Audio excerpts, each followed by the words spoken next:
All right, so in this one, we're going to go deep with it. And this is all inspired because I've been watching a lot of ancient Egypt documentaries and hearing about all the things that they were doing, for the afterlife and living forever, becoming immortal. And so this presentation is going to touch on, I think I got six things, six common themes that you see anytime you get into religions, cultures, ancient cultures, talking about becoming immortal or living forever. And I think some of our technologies today are trying to mimic this process. I do fully believe that it is possible. I do think there is a part of us that does not die. And so we're going to get into it starting from the base, starting from the most fundamental things. And the main thing is mastering yourself. The first step to mastering ourselves is starting to overcome our identification with the physical. And to become a truly free being, a free spirit, we first have to realize, I mentioned this in pretty much every single video, we have to realize that we are the witness, we are the observer of our mind, we are the still, quiet witness or soul that is above our mind, above our thoughts. We are not our physical body, and we identify too much with our physical body, not realizing that we are the spirit and the body is just a vehicle that we are living in this lifetime. So the moment we shift our awareness to the observer, we are no longer like an animal, right? And when we are just witnessing our mind, we start to really gain control over what we think. We can gain the ability to control our emotions or control our internal state and produce emotions on command. And when we start to gain control over our internal world and make sovereign decisions instead of being controlled by impulses, controlled by whatever we're being fed from society, we start to get out of survival mode. We're starting to align with the eternal awareness that we have that's sitting behind everything physical. When we really gain control over ourselves, we gain control over our reality. This is the first step to becoming immortal. That's why all spiritual transformations usually start with some kind of like self transformation. That's why first we must focus on ourselves, in my opinion, instead of some higher power outside of us, realizing that it is within us. And it all starts in our inner world. And when our consciousness is no longer reacting to things automatically, chasing things, resisting, or identifying with anything physical, it starts to become still and it starts to become unified and stable. And this is the whole goal here, all right? The emotional vibration chart, it shows emotions or feelings that are very dense at the bottom, and physical reality is very dense. Our soul or our spirit is vibrating higher than that. And so we start to get to neutrality. We start to just witness things and observe things the closer we get to aligning with our soul or our spirit. Basically, this shows how first we develop, concentration, being able to control our attention, because where our attention flows, energy goes, right? We control energy with our awareness or what we put our attention on. And then we got to face the depths of ourself, clear a lot of things, become lighter. We reprogram, we open our heart and realize that we can just shift our identity and reality will shift. And then finally, we can reach a higher consciousness state of non duality or a feeling of unity. And we slowly start to shift how we see life from a higher perspective or a higher dimension instead of being caught in lower dimensions. So second thing, and honestly, this is probably the most important thing of all of it. If we are scared to die, that fear is the very thing that keeps our consciousness bound to physical form. The fear of death anchors our awareness into the physical body, into survival mode, and into the belief that,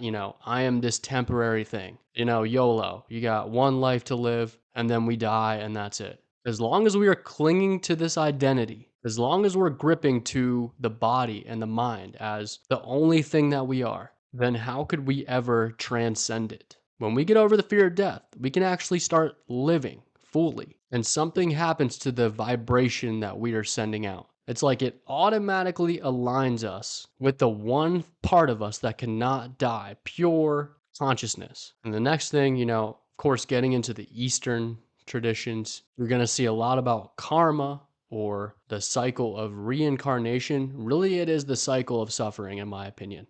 So basically, to sum it up, as long as there are distortions in our consciousness, like unprocessed emotions or attachments or unresolved patterns or ways that we are acting unconsciously, our soul continues to be pulled back into either incarnations or just like situations, more learning situations, right? To finish what we cannot hold in harmony consistently. When we transcend the things that make us suffer, like fear, like attachment, trying to control things, or resistance, not accepting life for what it is and constantly trying to change it all the time. Or maybe we need to learn the consequences of our actions, how powerful our actions are, and what the law of cause and effect actually is. When we transcend all of that and align with, again, the witness consciousness that exists within us, and we start to react consciously, we start to make decisions consciously, and we become whole or balanced, then there's no reason for us to be in those more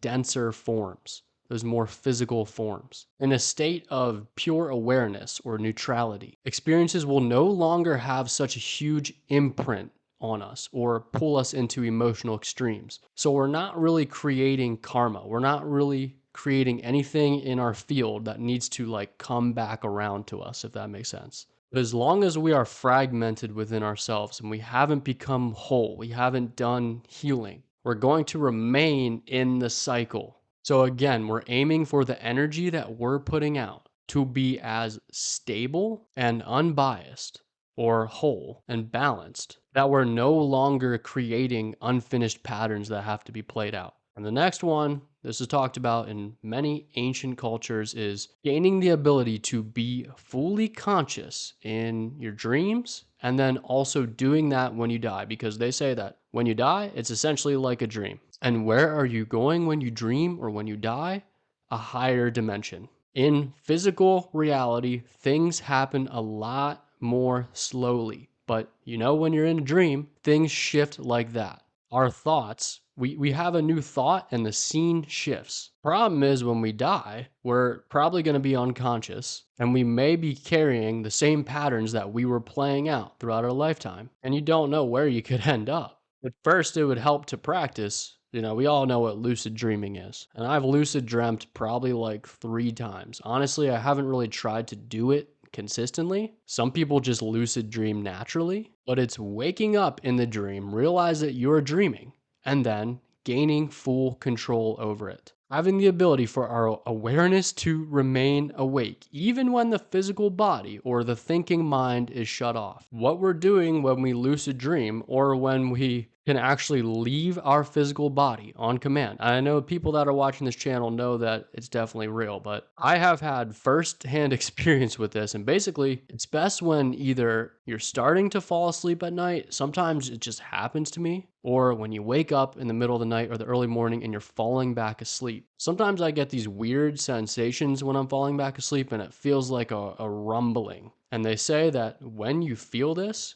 you just think about rolling over off the side of your bed and then you can leave your body. I tried to roll over one time, but I think I woke myself up. You have to stay calm because it's like you're awake and you're asleep at the same time. And you can't overthink it. You can't get too emotional or else you're going to just come back to full consciousness.